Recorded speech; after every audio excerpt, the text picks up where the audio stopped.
আজকে প্রধান উপদেষ্টা জাতীয় ঐক্যমত্য কমিশনকে নিয়ে রাজনৈতিক দলগুলোর সঙ্গে প্রথম সভায় মিলিত হয়েছিলেন এবং এই সভায় তিনি সংস্কার যে প্রয়োজনীয়তা এবং সংস্কার যে করা প্রয়োজন সে বিষয়ে তিনি কথা বলেছেন এবং রাজনৈতিক দলগুলোর কাছে তিনি আহ্বান জানিয়েছেন যে এই সংস্কারের যে রিপোর্টগুলো প্রত্যেকটি কমিশনগুলো যেগুলো প্রদান করেছে সেগুলোর উপরে আলাপ আলোচনা হবে, দলগুলো সেগুলো নিয়ে কথা বলবে কমিশনগুলোর সঙ্গে এবং একটা ঐক্যমতে পৌঁছানোর চেষ্টা করা হবে।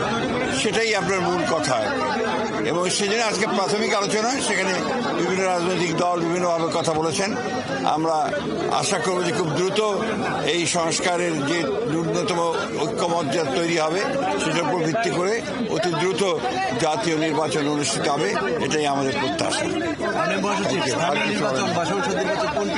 আমরা আগেই বলেছি, আমাদের কথা খুব পরিষ্কার বলেছি ভাই, আমাদের কথা হচ্ছে যে আমরা বলেছি যে জাতীয় সংসদের নির্বাচন সবার আগে হতে হবে, তারপরে আপনার স্থানীয় সরকার। আজকের আলোচনাটা কি মানে শুধুমাত্র ইন্ট্রোডিউস করা, অন্যান্য শুধু ইন্ট্রোডাকশন, আজকে অন্য কোনো কিছু হয়নি।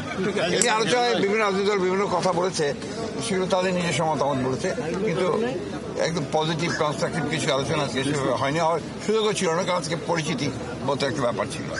Thank you. এটা আপনি লিখে ফেলেন, আমি জামাতের অপেক্ষা করি।